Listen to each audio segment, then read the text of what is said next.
Second. All right, guys. Hey, welcome to our Monday sales call. I have Patrick Moreno here with us this week. I'm so excited to be able to have him tell his story to our entire group because I had the pleasure of seeing him at the Hall of Fame dinner, and I've never had a chance to meet him prior. And when Sean Mike, our president and CEO, literally brought him up on stage with his mom and they told their story, I was like, dude, like everybody needs to hear that. And so, Patrick, I appreciate you, man. You're crushing the game. Thanks for hopping on. For people that don't know who you are, can you kind of, give them your quick 30-second minute, who you are, how you found Family First Life, all that good stuff?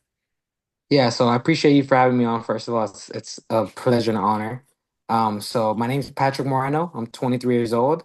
I've been doing insurance for around 2.5 years, and the reason I got into it is I saw it on TikTok.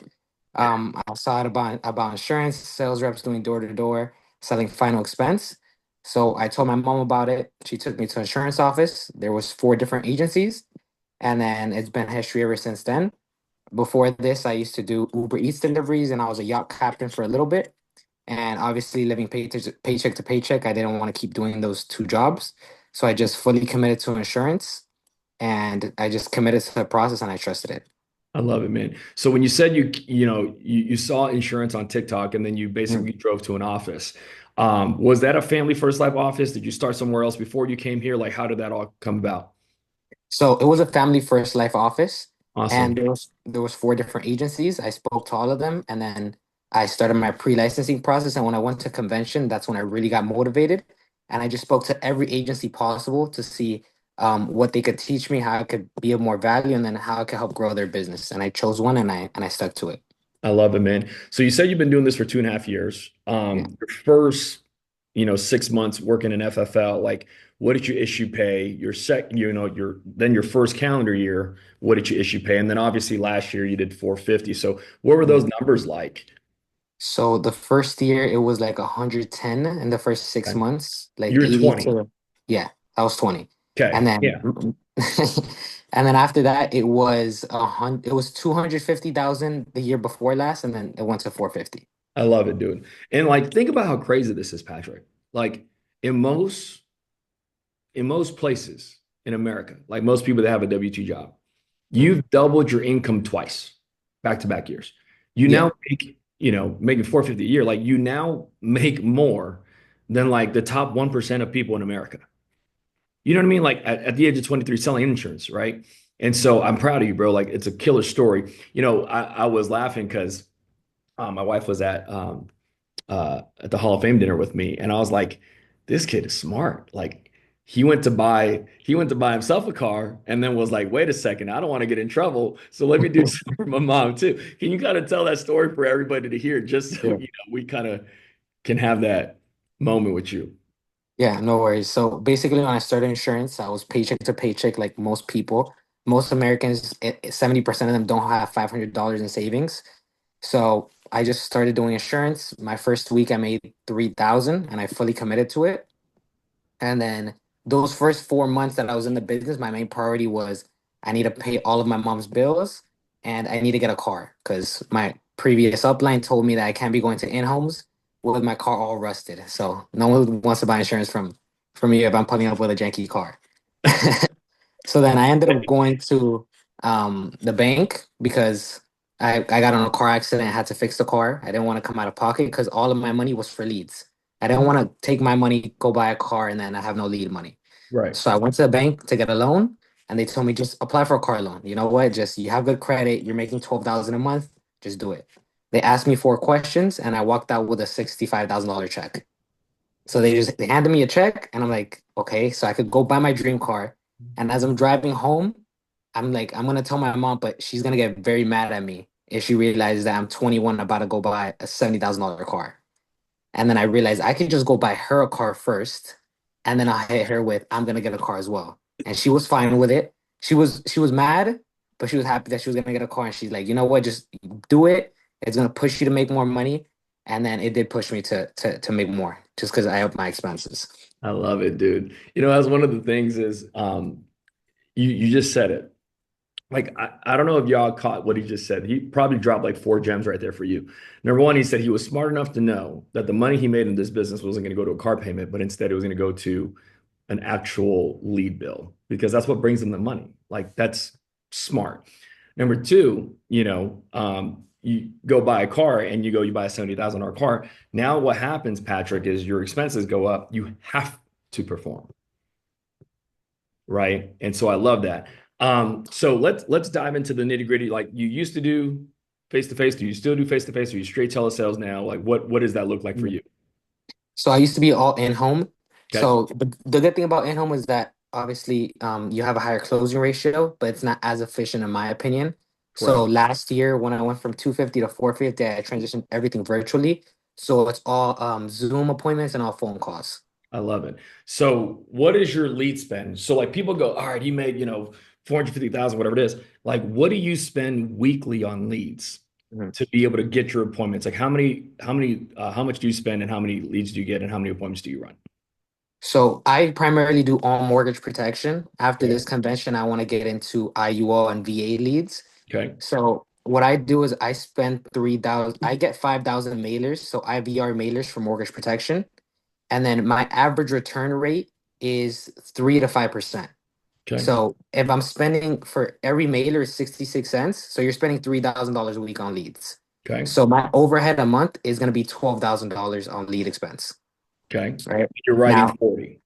yeah. So the return rate off of 5,000 is going to be anywhere from 200 to 250 leads, like brand new leads. So then that's what I have for the week to basically issue. Now, in my case, I don't dial myself that much anymore. I have a dialer. So that's an additional $400 a week.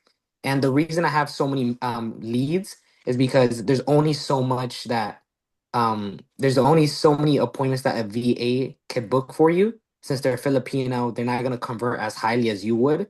So I have to up the lead expense so I get my time back to train new agents to help grow the agency.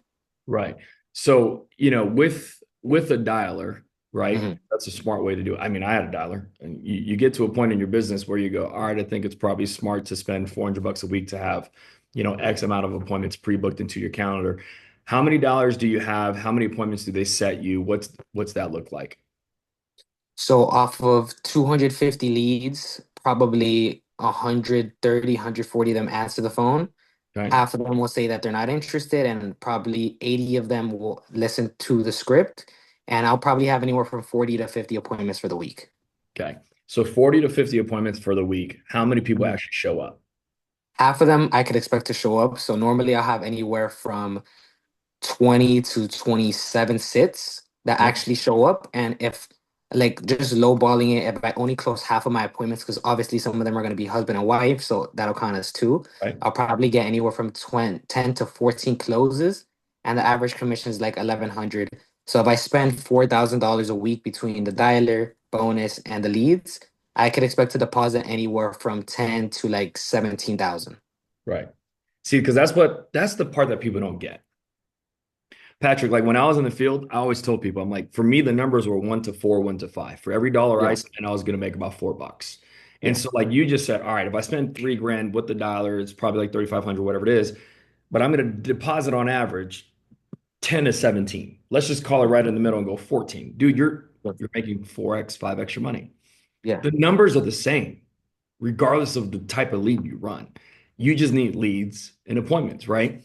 50% no show, that's like standard in what we do. You're going to close about half to a little bit more than half. That's about standard. See, the thing, Patrick, a lot of people don't understand is they look at your success and they go, "Oh my gosh, he's 23. How did he do it?" I go, "No, no, no, no. Stop looking at his age. He works harder than you. How about that?" Right? Like, how many hours a week do you work, Patrick? I would say on average 40 to 50 of like active running appointments, and in between that is just helping agents run their appointments. Right. So that's well, when you run 35, 40 appointments, how long is your appointments? 45 minutes to an hour. Well, yeah, 45 minutes an hour. So when you actually work 30, 40 appointments a week, that's a full-time schedule. We expect you to make full-time money. You know what I mean? But a lot of people see what happens, Patrick, is people think they're doing insurance. You don't get paid to think insurance. You get paid to sell insurance. So like while they're sitting there at the desk going like, all right, what lead type am I going to buy? What script am I going to use? Like you're thinking insurance, but you're not actually sitting there making phone calls. So guess what? You're not making money. So they think they're working, but they're actually not working, right? Like for me, I get paid to only do three things and three things only. I get paid to sell insurance, I get paid to recruit agents, and I get paid to teach the people that I sold, that I recruited how to sell insurance. I don't get paid for anything else. And so like my 40 to 50 hours have to fit in that mold. Does that make sense? And that's what you do a really good job of. So let's dive into some script stuff. So you run, telesales, and you run some Zoom stuff too for mortgage protection. What is Mhm. your blend of like Zoom versus like telesales? So I'd probably say it's probably 50-50, half Zoom, have phone call. Why do you like the Zoom? So recently, I've been doing more phone call, but the I was originally taught that with Zoom you have more credibility. So I have like a PowerPoint that I share. So I get on the Zoom appointment, I show my license, I let them know that they can search me up with the Department of Insurance, and if they want the link, I could send it so they can verify my license that I'm not a stranger off the street. And then I go through a PowerPoint where I break down these are the carriers that we work with, and I go through I do the financial breakdown with them to see how much they could afford, how much coverage they need, and if they even need something like this in the first place. And then after that, when I'm doing the application, during certain parts of the application, I will share my screen. That way they know that I'm just not taking their information and running off with it. So what about when you do the telesale, right? Because Mhm. obviously they can't see your screen. So how's that conversation like? The conversation is exactly the same. Nothing really changes. The only difference is I have to build a little more rapport and a little more trust with them. That way they know what to expect at the beginning. Every objection that you get throughout the appointment, you have to hash it out at the beginning. You have to set the proper expectations. You have to let them know what they're here to do, what you're here to do. That way you're not getting the objection of, oh, I don't want to give you my social, I don't want to give you my banking. You already let them know at the beginning that you needed that information. Right. So let's run that through. Let's say I'm a lead. Mhm. Fill out, I call in one of these IVRs and I become a lead. It hits your dialer's desk. She calls me, sets me an appointment. When you call me, like how do you open that up? What's that conversation that we have? So at the beginning, like if this is an appointment, Yep. okay. Hey, Steven and Janelle, how you doing? I'm good, man. How are you? Good, good. Me as well. Thank you for asking. Can't complain. So my name is Patrick Moreno. I'm just the underwriter that's assigned to help you guys out.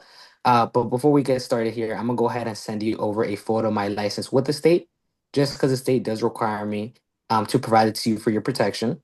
Let me know once you did receive that. I just got it. Okay, perfect. Now, please keep this for your records since we do handle sensitive client information such as social security numbers and bank account information. And if you guys ever do want to verify my ID, you could go ahead and do that by going to the Department of Insurance website and inputting my license number that's in the top left-hand corner and my first and last name. It'll tell you everything about me except what I had for breakfast this morning, okay? Got it. Okay, perfect. Now, the whole purpose of this meeting is to find out what you qualify for and if you qualify for it. Because mortgage protection is something that you do have to apply for based off your age and your health. It's not something you just buy. Does that make sense? It does. Okay, perfect. Now, you familiar with how mortgage protection works? I'm not. Okay, no worries. It's basically just a coverage that if you ever get any type of critical, chronic, terminal illness, permanent disability, or death, one of the insurance carriers with the state would completely pay off the remaining balance on your mortgage. Does that make sense? Yep. Okay. So if for whatever reason you become disabled, unable to work, get sick, or die, your entire home will get paid off, or bare minimum, a few months to years of mortgage payments. Now, in your case, did you guys have any idea what you wanted the mortgage protection to do for the two of you? Yeah, my wife's a stay-at-home mom, so God forbid something happens to her. I want obviously to make sure that the house is paid. We have two little kids too, so you know, I feel like it's important. Okay, so the main concern is just if anything happens to you, Steven, that the home is taken care of regardless of your income. Yeah. Okay, okay, perfect. Sounds good. Now, we'll go ahead and let you know that the state does have over 103 different insurance carriers. There is a lot out there. So what we're going to be doing today is asking you a few health questions to find out what you qualify for and if you need something like this. So that's the first thing I'll do, just grab any medications that you guys are currently taking or anything you've taken in the past 10 years.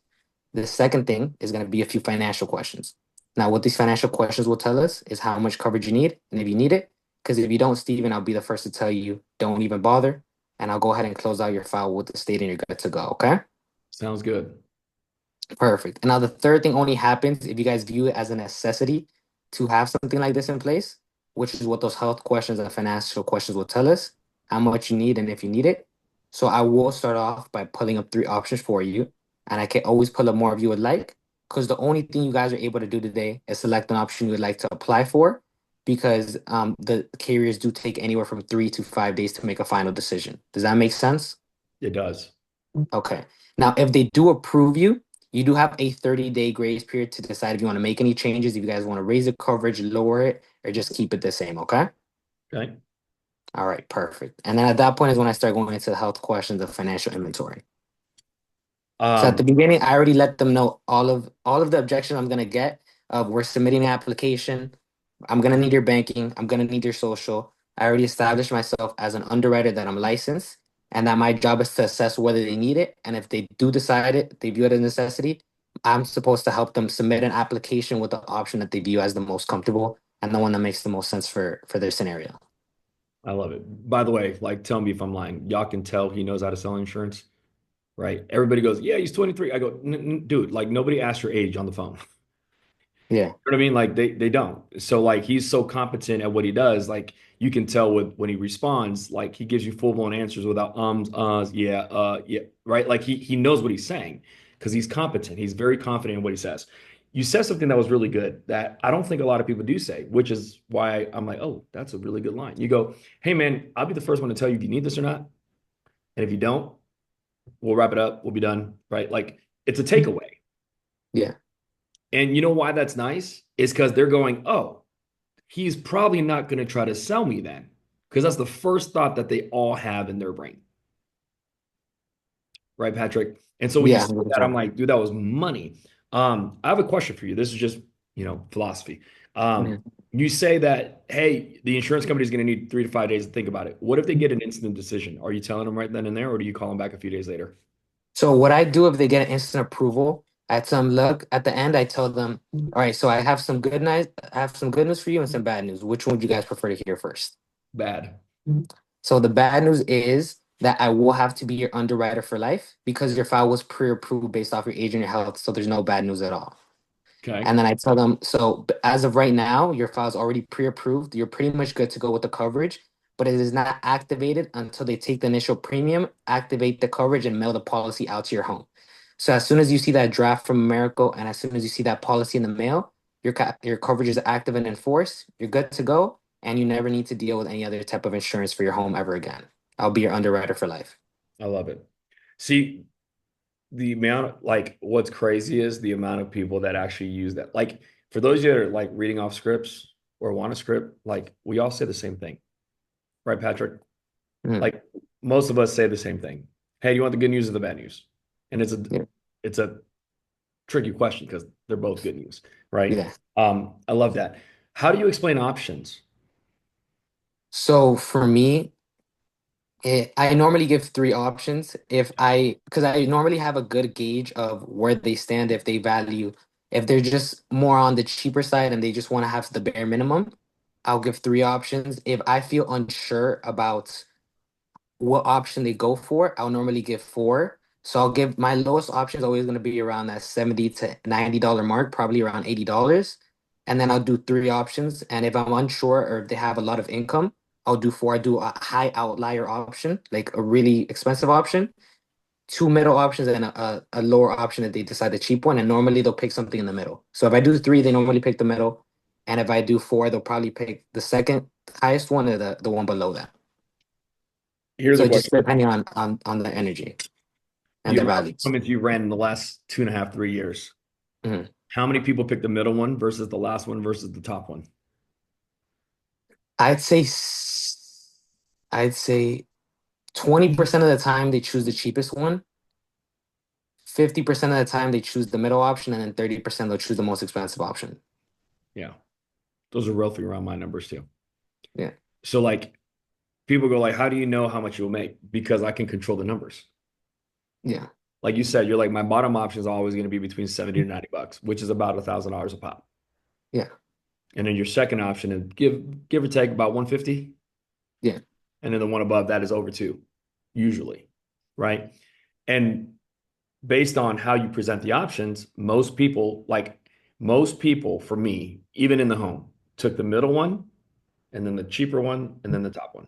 It was like always. Like I would probably in a week, I'll probably get two to three top ones. Bulk of them were right in the middle, and everybody else was on the lower end. Those were how it was ran.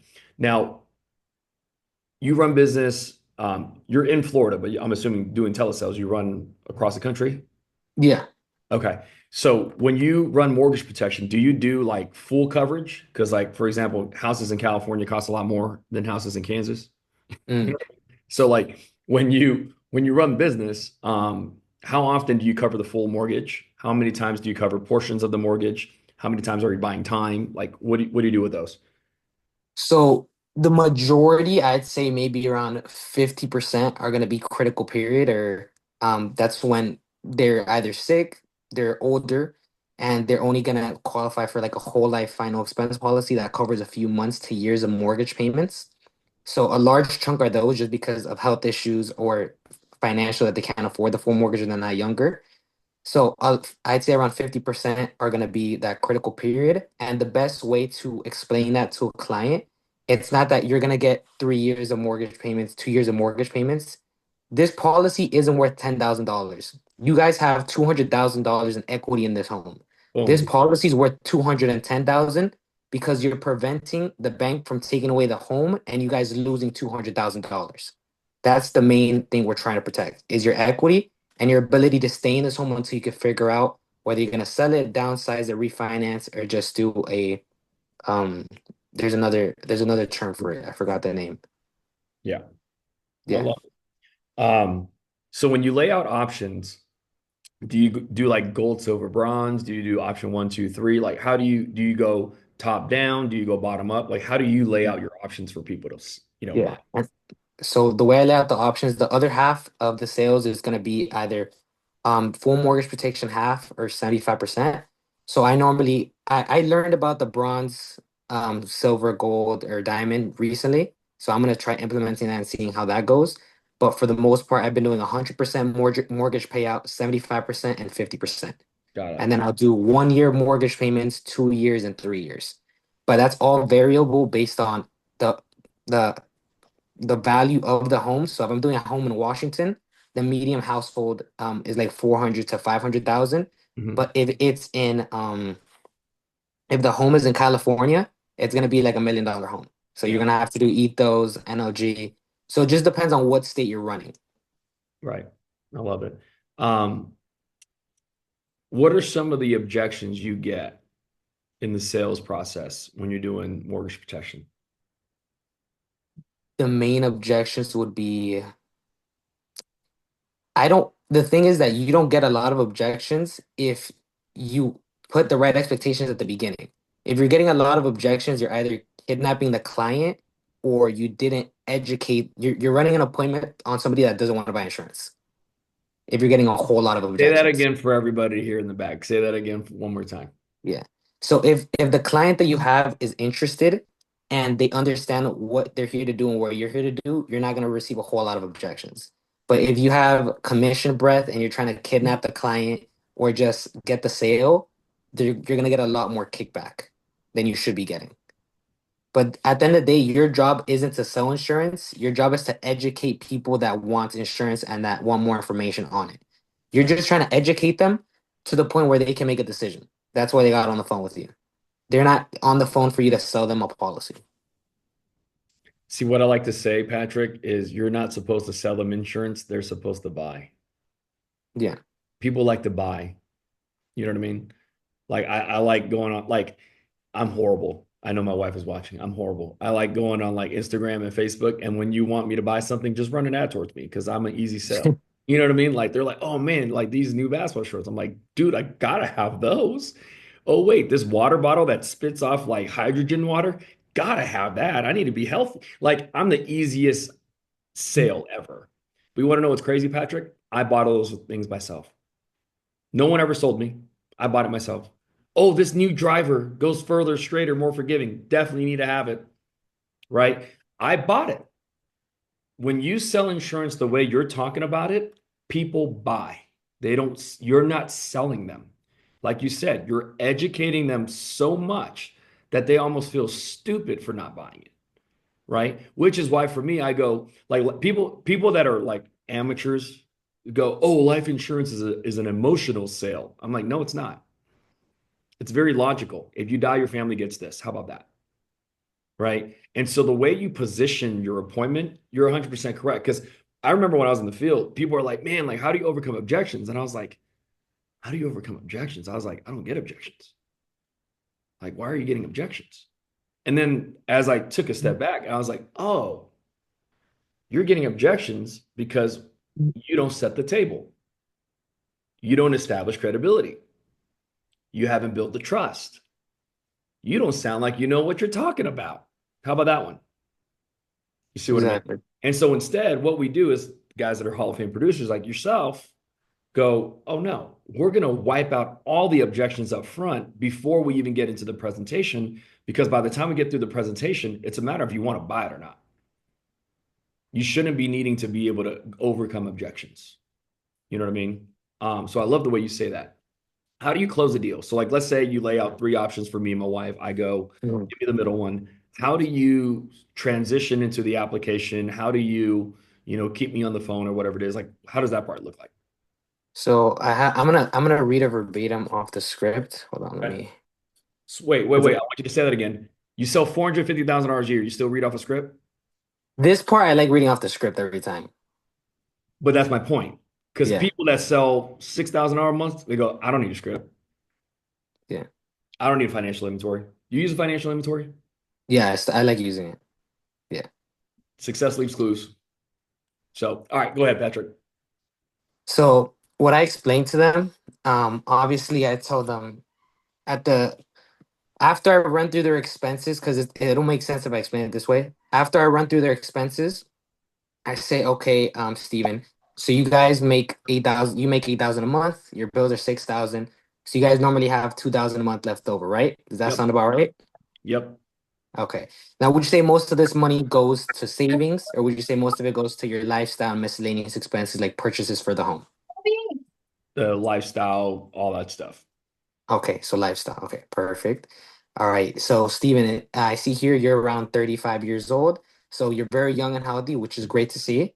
But this is a 30-year mortgage. So if God forbid anything happened over the next 30 years, how would your situation left to cover that $6,000 in expenses if that $8,000 income was gone?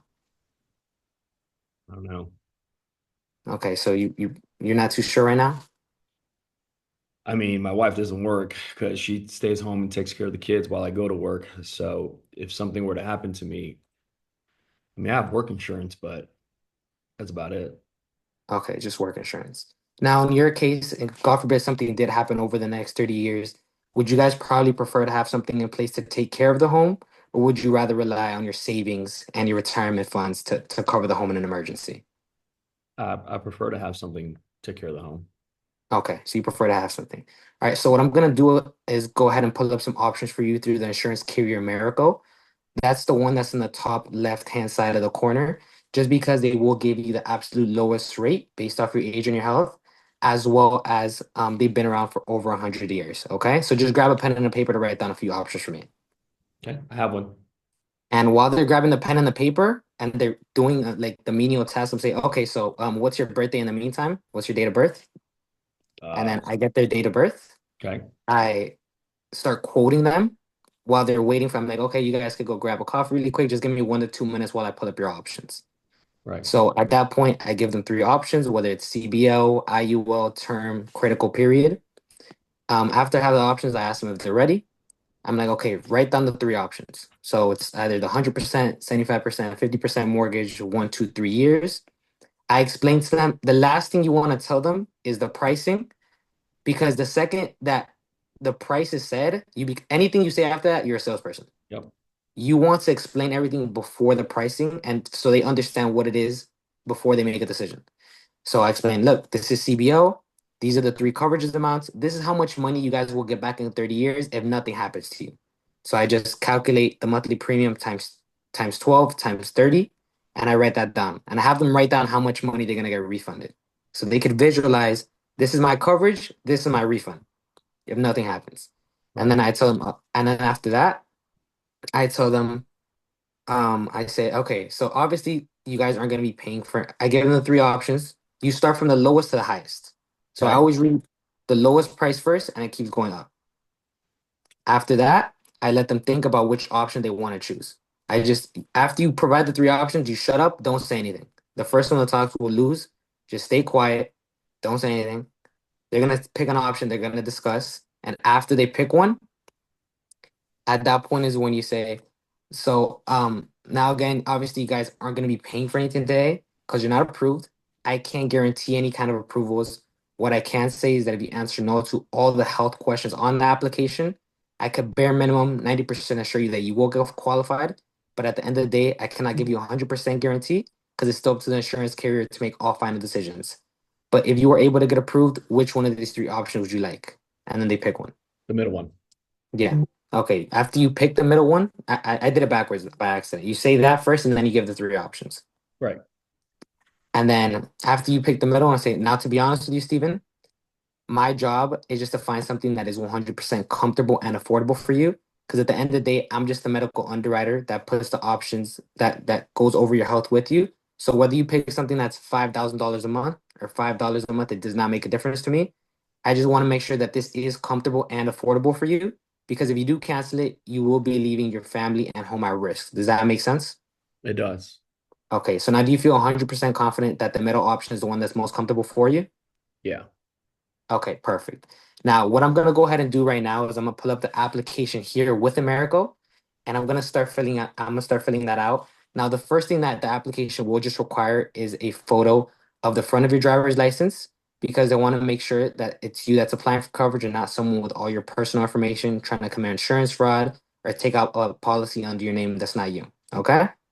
Okay. And at that point, while they're getting their driver's license and sending it over to me via text, I pull up the application and I start filling it out.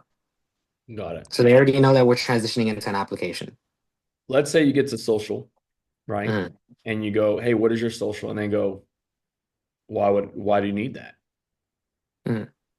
So my thing is, I never asked for the social just like abruptly. Okay. So the way that I ask for the social, I tell them at the beginning before the driver's license, I say the applications are going to require three things. The second thing, when I get to the social part, the second thing that this application is going to require after your driver's license is going to be to see your medical records. So since they no longer send a nurse or a nurse to your home to make you do any blood work or any medical exams, all they're really going to do is a prescription check. So it's an MIB release, medical information bureau report release is the same thing that you do when you go to the hospital, the HIPAA disclosure. It's just for them to verify that you're not lying about a heart attack or stroke in the past few years that you forgot about, okay? Okay. Perfect. So the second thing I will need for the application is your social for them to be able to do that prescription check. So what's your social? And then I already told them before I asked for the social what it's for. So they can't give me the social objection. How are you gonna get insurance that they don't check your medical records? They pay you if you're sick. So it doesn't really make sense for them Right. to question you. See, the other thing that you do very well, Patrick, and I'm pretty sure most of you guys on this phone call would agree with me. Your tone is so calm throughout the Yeah. call. Because what people don't like is people that get combative, Mm, whether too high, too low, right? That's the problem is like, see, I had a saying back then when I was selling insurance. I was like, be the disgruntled state employee. You know, like the person you go to the DMV, they're like always talking the same pace no matter what, right? Like that's how I was because like you weren't going to say anything that pisses me off, whether you threw an objection at me or not. My answer is like, yep, totally understand, get it, absolutely. But the reason why I got to do it is because of this. Like I was always here, yeah. and it's nice that I can hear you do that, and that's why I'm saying like you're so confident on the phone. It's why you sell so much in what you're saying. You know what I mean? So okay, after the social, you go through that all that information. How do you ask for banking? So when I get to the banking, obviously it's gonna be the beneficiary part. And after I ask them, so did everything look correct for your beneficiaries? Okay, perfect. Now, Steven, I'm assuming you're gonna be the payer for your own policy, correct? Yeah. Okay, perfect. Like I told you earlier, obviously today you're not paying for anything because you're not approved yet. America, the insurance carrier, cannot charge you for something that has not been yet approved nor issued. However, the third thing I will need is to validate whoever the payer of this insurance policy is going to be, that that person does have bank active banking in their name to prevent from any money laundering or insurance fraud. So before COVID, we would just go to your home and collect a voided check and mail it off with your paper application to the carrier. However, now since everything is virtual, I would just need the account and routing number that you will use for your policy. Mm, smooth. I love it. After you get banking, and now let's say you're basically done, right? Um, let's say I get approved. Mm. How do you seal the deal now?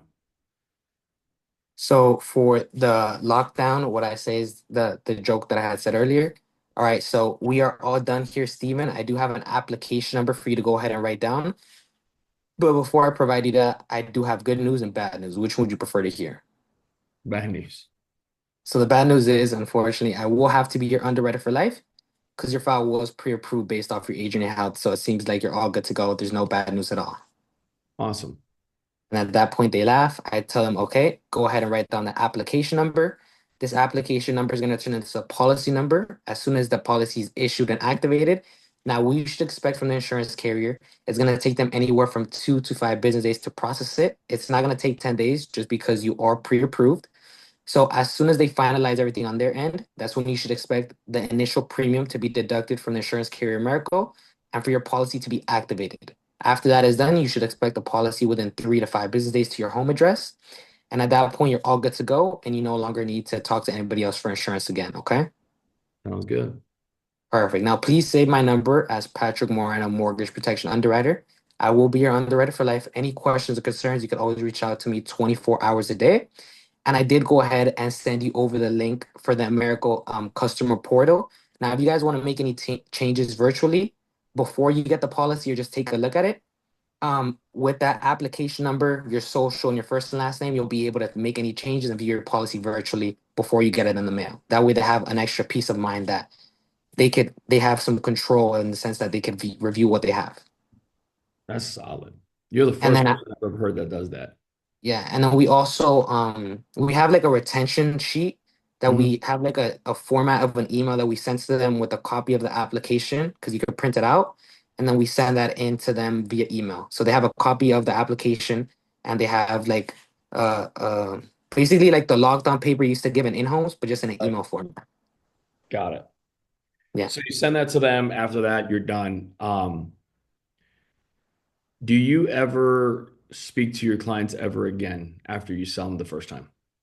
So normally the thing is I have a really high volume of appointments. So after 3 days, we send them the congratulation text, like when Right. we know they're gonna get drafted. They receive that text message, and we tell them, look, if you ever need anything, I'm your underwriter for life. I do have agents of mine that they're VAs. What we do is we send them like little Christmas cards and little things for like their holidays or birthdays, and it's like 30, 40, 50 cents to do that.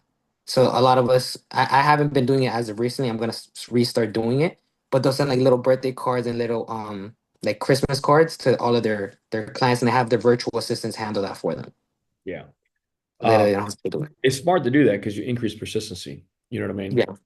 That makes perfect sense. But dude, I love it. I love how comfortable you are on the phone. How long do you think it took you to be as comfortable as you are right now?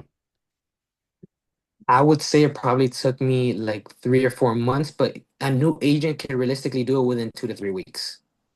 Right. What do you think? I mean, so if you say a realistic agent can do it within 2 to 3 weeks, like what stops people from doing it that comfortably? So one thing that I've noticed with my agents is the fact that people are scared to invest in themselves.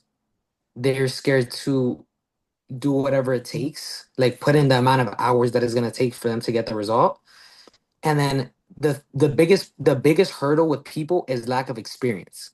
So one of my agents, he questioned me one day. He said, if you spend 12,000 a month in expenses and you issue 40K and you profit 25, but I issue 1,000 a week and I profit 10, right?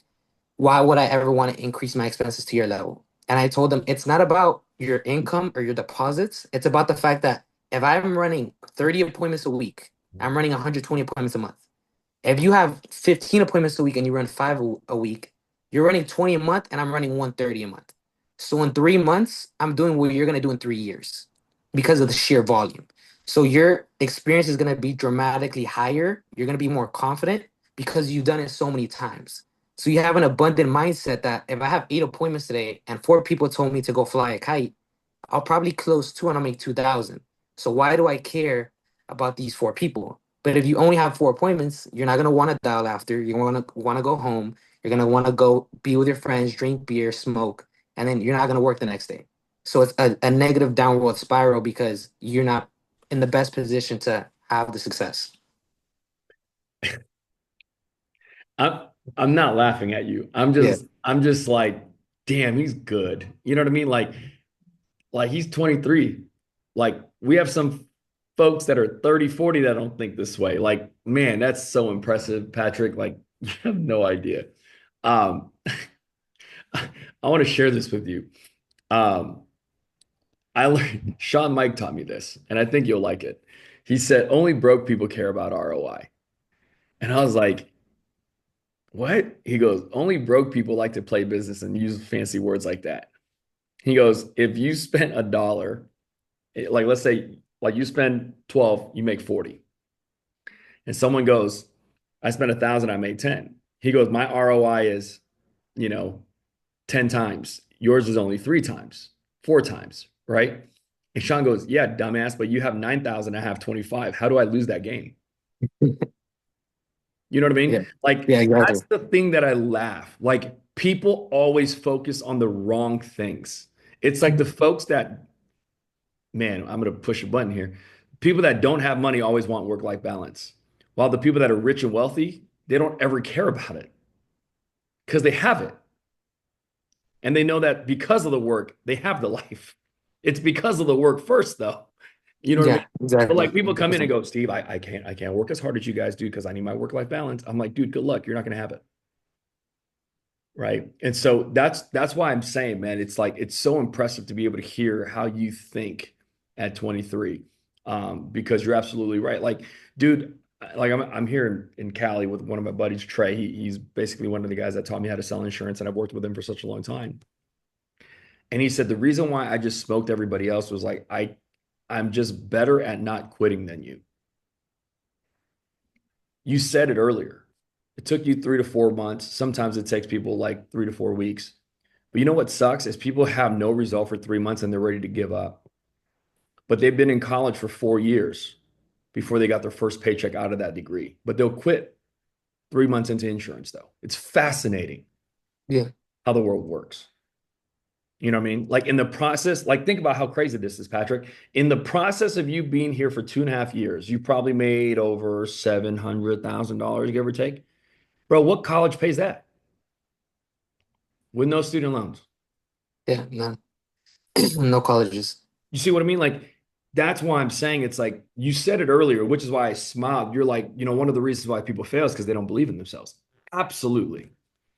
That is the biggest fact. The people that they see everybody else doing it, but they go, but that's not for me. Yeah, he might. Because here's what happens, Patrick. They go, yeah, he's 23. In the beginning, it's a slight. They go, oh, he's 23. He ain't gonna be able to do it. And then what happens is when you do it, they go, oh, it's because he's 23. That's why. It's because he's 20. Like, dude, which excuse is it? Because they all work. You know Yeah. what I mean? And so, like, I love that, bro, about The you. the You, biggest thing I would say about new agents is that, like, for myself, I didn't grow up in a very wealthy environment. Like, I had a single mom. She was making like 1,200 a month. So what I saw when I would go to my friend's house, I'm very analytical. I would like question their parents. Okay, how much money do you make? What are the bills? I see the size of the house you have, and I would analyze them, how they behave, their behavioral patterns. And the thing I noticed for new agents is that they're victim of their circumstances. mm, So in my case, I would you have to somewhat be kind of delusional confidence, because if I live in an apartment, right, my friends live in an $800,000 house, right, I can't let my environment dictate, am I going to stay here forever, or am I going to figure out how these people think and just think like them? So you're all going to go through a transitional period where your mindset isn't equal to your environment. But if you stick to the having the right mindset, eventually you're gonna have the deposits coming in to where you could upgrade your life and your situation is completely different.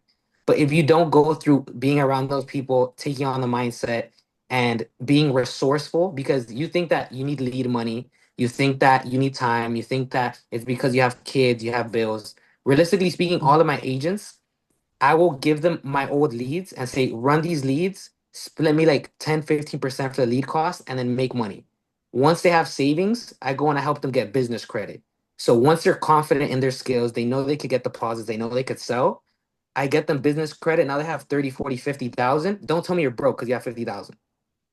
Like, don't tell me you don't have money. You have a $30,000 card, go get leads, right? Scale up very slowly. Start off with 1,000 a week, 2,000, make your money back until you get to a point where you can spend 3, 4,000 a week. But you have no excuse because we know how to sell. We have the trainings. We have other agencies that are willing to help us. We know how to get access to money because of credit. So it doesn't matter whether you have good credit or no credit, we can still get it for you. So what are you complaining about? You at this point you're just lazy. Like you just don't want to do it. Hey, y'all, he's 23, man. Dude, I love it. I freaking love it. Y'all have any questions, feel free to drop them in the chat because oh my gosh, I freaking love it. Patrick, my wife asked a question earlier that I wanted to hit on. She said, what is a mandatory thing for you to have while you're selling insurance? Is it a script? Is it financial inventory? What other tools that you have that are mandatory for you and your guys when you guys sell insurance? So the main thing I would say is the training because we have a boot camp and we're revising the boot camp. So I say going through the training, always being around your mentor, watching them run their appointments, being a sponge, scheduling out your time very well. So what I mean by that is most people, and I break this down to because if your agent's mindset isn't good in their personal life, they're gonna fail at business. Because your business is a reflection of your personal life. If your personal life's a mess at home, if you're overthinking, if you Mm. have problems, Gosh, you're gonna bring that into the office and you're not gonna work. So I tell everybody you have short-term goals and you have long-term goals, right? So short-term is keep the lights on, pay the bills, have food on the table, don't be in debt. Long term is have an agency, other careers that you guys want to have, other dreams, other aspirations, right? So what you do is you work 8 hours a day, you work from 10 a.m. to 6 p.m. on your short term goals, which is selling a high level of insurance, um, making money, paying your bills, getting out of debt, providing for your family. That's the short term. That's the 8 hours. From 6 p.m. to midnight, that extra 6 hours, that's your long term vision. So recruiting, building an agency, doing your other passions, spending time with family. The long term stuff, you do it over here. Don't bring your long term goals into your short term time. Separate them. So if you delegate the two times separately, you're going to be able to focus on insurance while you're here. And when you make money from actually selling, you could go fix these problems over here and invest into your agency or invest into yourself because you actually have money now. So I tell them that because if their mindset's good with this, they're going to succeed. And then having the financial inventory, following the script, don't try to reinvent the wheel, don't go off course. Because if you start doing your own thing, if Steven has a $50 million agency, if mine's is only 2.5, why would I try to do everything opposite to him if he already has what I have, what I want to have? So why would you go off course? At that point, you're doing it because of your ego, because you think that you're better. I love it, man. What does your schedule look like? You're talking about short-term goals and long-term goals. When do you sell? When do you recruit? When do you train agents? What's that all look like for you, Patrick? So right now we're transitioning because we're opening up a new office, so we're trying to get everything set up. But a normal schedule for me, I like working later hours. So I'll work from like 10 a.m. to like 10 p.m. So those are the times, but keep in mind you don't have appointments every single hour. So there's a lot of gaps in there. So like there'll be a 2 hour gap, there'll be a 1 hour gap. So the way I structure my time is if I work 5 or 6 days a week, I either work Monday through Friday, Saturday, Sunday off, or Monday through Friday and Sunday through Friday. So I'll work on Sunday and then I'll take off Saturday because I still like hanging out with my friends, right? Right. So I'll work in the mornings. I'll go to the gym. I'll do trainings, and we'll just do any questions that people have. And then I'm running appointments. and we're gonna start scheduling daily trainings every day, like at 12. So we'll just have an hour of training. I have my appointments, and then recruiting's in the morning time. So like any recruiting calls, messaging, and helping people like new people is in the morning time. I love it, dude. Um, what's your best advice you can give to a brand new agent that's starting? They need to know why they're getting into the business. If they don't have a reason outside of money or themselves, they're gonna quit. So they need to have a strong why. They need to be resourceful. They need to be willing to be coachable, do whatever it takes, follow the system, and believe in themselves. And ultimately, if anybody's here, if your upline has you on their team, they believe in you. So why would you not believe in yourself if they believe in you? It doesn't make sense because they've already been through the process. They know the results. You just have to trust in them the same way they believe in you. So I would say that as well. Love it, man. Um, we'll close out with this. You said something there earlier that stuck out to me. You're like, just because I might be living in an apartment or whatever it is, like my mindset does not have to match my environment. And Yeah. eventually my mindset, because it's the correct mindset, when the deposits hits, I can outgrow my environment. I can leave my environment, which is absolutely true. There's something that I was taught right around your age, actually, when I was younger. And one of my mentors was like, dude, most people in America have it completely backwards. They think that if they have money, right, then they can do the right things and then become that person. He goes, in actuality, it's completely backwards. You have to be that person when you don't have anything. It has to be who you are, right? But most people have heard this saying that like money is a magnifying glass of who you are. If you were a crappy person prior to having money, when you have money, you're going to be a crappier person, right? If you're a good person prior to having money, you're going to be a great person when you have money. And so like you have to be that person first. And then you have to do the activities required to be able to have those things. And then eventually you have those things. Like most people think it's have, do, and then be, but it actually is be, do, have. And you're a prime example of that, bro. I love it. I really am. We have a lot of people, we do 3 calls a week. Like I'm impressed. Like a lot of people hop on and they're really good at what they do. But damn, to be able to see the maturity level, Patrick, in what you're able to do and speak and lead from, like it's impressive, man.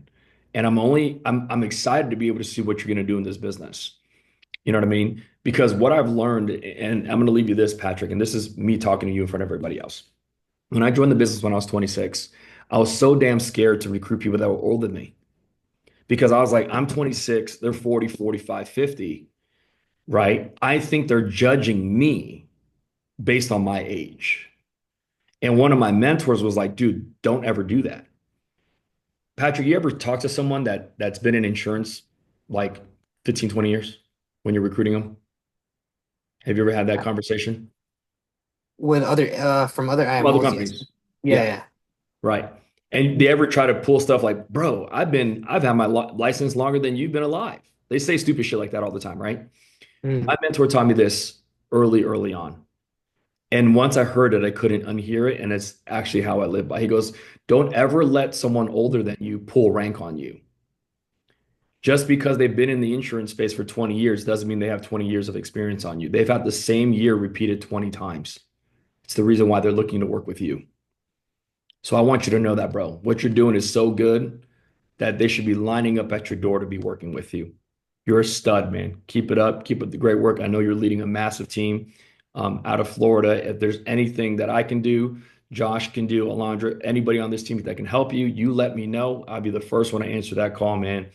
Patrick, you're a stud. Great job. And guys, I hope you picked up something from this call. You know what I mean? Like age is literally just a number. Whether you're 23 or 63, it don't matter. We just want to know if people work. And we're excited to be able to have this with you and the opportunity. So this upcoming Wednesday, make sure to be on. We have Larry Malik from F&G. He's going to be sharing how to structure a children's IUL properly because a lot of people do it wrong. So excited to have you guys on. Thank you once again, Patrick. Appreciate you, brother. Thank you. and make it a great day. Be blessed. And as always, I'll see you at the top. Thank you.